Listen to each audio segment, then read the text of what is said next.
За 1992 онд Монгол улс шинэ үндсэн хуулиа батлан гаргасан. Энэ үндсэн хуулиар үндсэн хуулийн дэс буюу үндсэн хуулийн шүүхийн тогтолцоог бий болгосон. Өөрөөр хэлбэл Монголын ардчилсан төр ёсыг төлөвшүүлэхэд том алхам байсан гэдгийг тэмдэглэн хэлхийг хүсэж байна. Гэхдээ 25 жилийн дараа 20 гаруй жилийн дараа бид нар төрийн тогтолцоогоо эргэн харж юун дээр алдав? Яагаад Монголын төр гацаанд оров? Бидний хөгжлийн зам яагаад буруу зам руу оров гэдгийг эргэн харж үе үед дүгнэлт өгч явах зайлшгүй шаардлагатай гэж бодож байгаа. Үүний нэг нь үндсэн хуулийн дэцийн асуудал юм аа.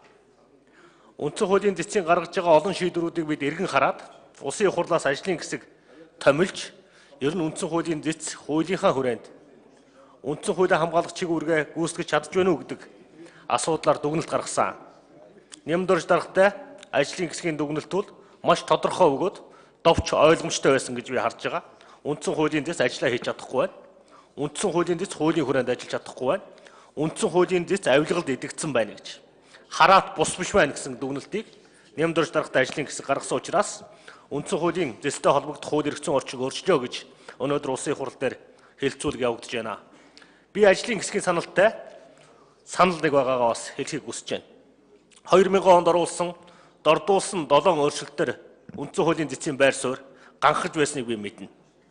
Үндсэн хуулийн дэц хараат байсныг би мэднэ. Цагаан совруудаар гаргасан үндсэн хуулийн дэцийн шийдвэр би үндсэн хуулийн дэц авилгалд автагдсныг би мэднэ. Өрийн босго 3-2-той холбоотой хуулийг үндсэн хуулийн дэц өөрчилсныг би хараад сэтгэл үнэхээр гонсойж ирсэн. Засгийн газрын гишүүнийг улсын хурлын гишүүн хариуцлага тооцох төр бололцоо боломжийг үндсэн хуулийн дэц хуулиар хаасан. Үүнийг хараад би үнэхээр Монголын үндсэн хуулийн дэц бол үндсэн хуулийнхаа эсрэг байгууллага болсон юм байна гэж би харсан. Ганцхан үндсэн хуулийн эсрэг байгууллага биш, Монголын ард түмний эсрэг байгууллага болсон юм байна гэж ойлголт төрсөн.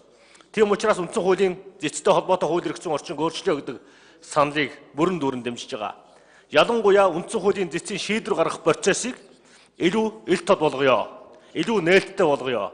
Үндсэн хуулийн дэц зөвлөлтөг тасалгаан шийдвэр гаргахдаа тэр протокол тэмдэглэлийг нь иргэд олон түмэн тухайн хэрэг маргаанд оролцогчид нээлттэй үздэг, шалгадаг болё гэдэг энэ саналыг бол бүрэн дүүрэн дэмжиж байгаа гэдгийг илэрхийлэхийг хүсэж байна. Иргэдийн зүгээс үндсэн хуулийн дэцтэй холбоотой хоёр дахь том шүүмжил байдаг. Энэ бол үндсэн хуулийн дэцийн гишүүдийн настай холбоотой шүүмжлэл. Улс төрчид дэтгэврт гарахаараа үндсэн хуулийн дэцэд очиж суудаг ийм жишг 1992 оноос хойш бий болсон. Дэтгэврт гарсан улс төрчид ихэнхдээ үндсэн хуулийн дэцийн гишүүн болдог. Дэтгэврт гарчхаад гэртээ зүгээр сууж чадахгүй болохоор үндсэн хуулийн дэц рүү очдог. Энэ явдлыг даслан зогсоох ёстой гэж үзэж байгаа. Ийм учраас төрийн албаны тухай хуулийн нас буюу 65 насаар үндсэн хуулийн дэцийн гишүүдийн насныг тогтоож өгөх нь зүйтэй гэдэг саналыг бас дэмжиж байгаа гэдгийг илэрхийлье. Ер нь энэ хуулийн төслүүд бол ганцхан Тэмүүжин гишүүн өргөн бариад байгаа хуулийн төслүүд биш ээ. Энэ бол олон жил яригдсан асуудал. 3-4 жилийн өмнөөс засгийн газар дээр боловсрогдсон хуулийн төслүүд. Бид ганцхан үндсэн хуулийн дэстэй холбоотой асуудлыг биш, хууль шүүх, мөрдөн шалгах байгууллагуудтай холбоотой асуудлуудыг, төрийн тогтолцоо үндсээр нь өөрчлөх асуудлуудыг яг энэ асуудлыг ярьж байгаа шиг өдөр болгон бид нар ярих ёстой. Иргэд олон түмэн биднээс нэг л зүйлийг хүсэж байгаа. Өнөөдөр Монголд зохиц реформ, төгс реформ, ултай суурьтай реформ хийх цаг нь болсон гэдгийг хэлмээр байна. Энэ реформ бол явж үндсэн хууль руу өөрлөө нь очиж Монголын нийгэм өөрчлөгдөн шүү гэдгийг бас хэлхийг хүсэж байна.